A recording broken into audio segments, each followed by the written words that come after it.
నమస్తే, welcome to Telugu 360. నేను మీ అనిల్. అందరి చూపు అసెంబ్లీ వైపే. కేసీఆర్ అసెంబ్లీకి వస్తాడా రాడా అనే విషయాలపైన ప్రతి ఒక్కరు చర్చిస్తూ ఉన్నారు. ఒకవేళ అసెంబ్లీకి వస్తే ఎటువంటి పరిణామాలు అయితే ఉంటాయి, ఒకవేళ అసెంబ్లీకి రాకుంటే ఎటువంటి పరిణామాలు చోటు చేసుకుంటాయని కూడా రాజకీయ నాయకుల్లో చర్చనీయ అంశంగా కనబడతా ఉంది. మరి బడ్జెట్ సెషన్ కూడా గవర్నర్ గారు ఫస్ట్ ప్రసంగించిన తర్వాత అసెంబ్లీ కూడా స్టార్ట్ అవుతూ ఉంది. ఈ తరుణంలో బడ్జెట్కి సంబంధించిన సెషన్ ఏదైతే ఉంటుందో దానికి గవర్నర్ గారు ప్రసంగం ఉంటుంది కాబట్టి మరి మాజీ సీఎం అయిన ఇప్పుడు ప్రతిపక్ష నేతగా ఉన్న కేసీఆర్ గారు అసెంబ్లీకి వస్తారా రారా అనేది కూడా కొంత విచిత్రంగా కనబడతా ఉంది.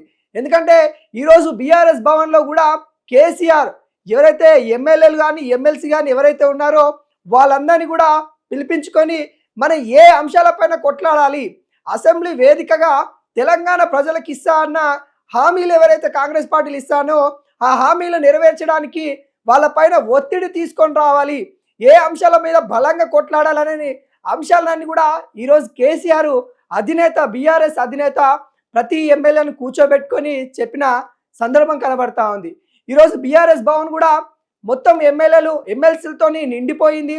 పకడ్బందీగా అక్కడ ఏం జరుగుతూ ఉంది అనే విషయాలు బయటికి రాకుండా మరి అక్కడ వాళ్ళు సమావేశమైన సిచ్యువేషన్ అయితే కనబడతా ఉంది.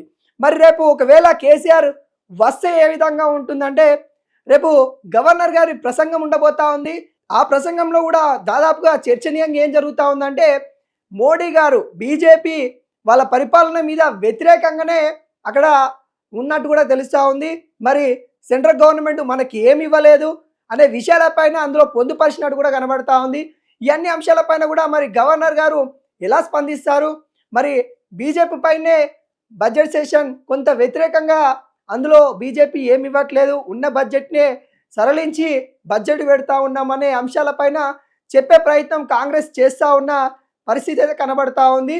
మరి దానిలో భాగంగా కేసీఆర్ కూడా అడుగు పెడితే గతంలో కూడా చాలా హామీలు ఇచ్చారు కాంగ్రెస్ పార్టీ వాళ్ళు. ఆ హామీలు నెరవేర్చకుండా కొంతవారికి ముందుకెళ్తున్న తరుణంలో కేసీఆర్ అనారోగ్యం కారణంగాను లేకుంటే తనకున్న పరిస్థితులకు గాను అసెంబ్లీకి రాలేకపోయారు. మరి ఇప్పుడు వస్తే కనుక కాంగ్రెస్కి కొంత చుక్కెదురనే చెప్పచ్చు.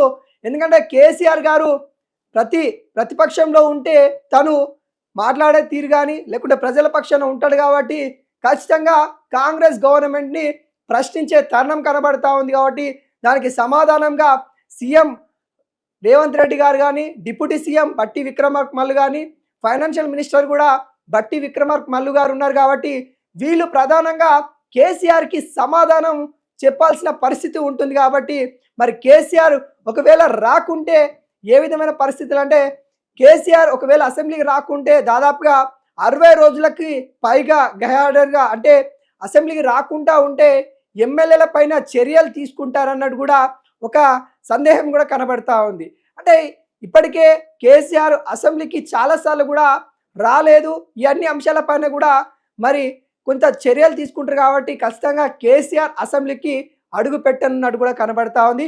ఈ బడ్జెట్ సంబంధిత గవర్నర్ ప్రసంగం ఏదైతే ఉందో ఆ ప్రసంగం వినడానికి కేసీఆర్ అసెంబ్లీకి ఖచ్చితంగా వస్తారు. ఈరోజు బీఆర్ఎస్ భవన్లో కూడా వాళ్ళకి ఎమ్మెల్యేలకు చెప్పిన పరిస్థితి అయితే కనబడతా ఉంది. ఖచ్చితంగా బీఆర్ఎస్ భవన్కి ఈరోజు కేసీఆర్ ఏ విధంగా వచ్చాడో రేపు కూడా అసెంబ్లీకి కూడా కేసీఆర్ వస్తున్నాడు అనే వార్తలు ఎక్కువ చక్కర్లు కొడతా ఉన్న సందర్భం అయితే కనబడతా ఉంది. మరి కాంగ్రెస్ పార్టీ వాళ్ళు ఇస్తా 6 గ్యారెంటీలు కానీ లేకుంటే కాంగ్రెస్ పార్టీ పెడుతున్న బడ్జెట్ సెషన్ కానీ ఇవన్నీ అంశాలపైన కూడా ప్రశ్నించే తరుణం అయితే మరి కేసీఆర్ తీసుకోబోతా ఉన్నట్టు కూడా తెలుస్తూ ఉంది. కానీ ఇక్కడ ఒక విషయం మనం గమనించాలి. నిన్న ఏదైతే ఎమ్మెల్సీకి సంబంధించిన నామినేషన్ ప్రక్రియలో కేటీఆర్ గారు అక్కడ మాట్లాడుతూ కేసీఆర్ గారు అసెంబ్లీకి రాకుంటేనే మంచిగా ఉంటుంది, ఎందుకంటే కాంగ్రెస్ పార్టీ వాళ్ళు మాట్లాడేది ఒక మాట ఉంటుంది, చేసేది ఒక చేతలు ఉంటాయి, కాబట్టి ఇక్కడ కేసీఆర్కి ఇవన్నీ నచ్చవు.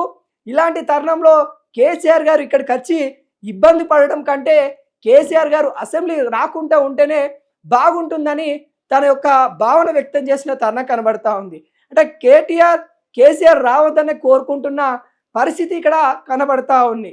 మరి అన్ని అంశాల దృష్ట్యా మరి కేసీఆర్ వస్తాడా లేకుంటే కేసీఆర్ అనుచరులు అయినా అంటే బీఆర్ఎస్ క్యాడర్ని పంపించి రేవంత్ రెడ్డి మీదకి యుద్ధాన్ని ప్రకటించే సిచ్యువేషన్ అయితే కనబడతా ఉంది. ఏది ఏమైనా కానీ రేపు యావత్ తెలంగాణ కూడా ఈ బడ్జెట్కి సంబంధించిన సమావేశాల గురించి అయితే చర్చనీయంగా జరుగుతూ ఉంది. ఏ వర్గానికి ఎంతవరకు బడ్జెట్ కేటాయించనున్నారు, మరి గవర్నర్ ప్రసంగంలో ఏముంటుందనే విషయాలైతే ప్రతి ఒక్కరు కూడా ఎదురు చూస్తున్న పరిస్థితి కనబడతా ఉంది.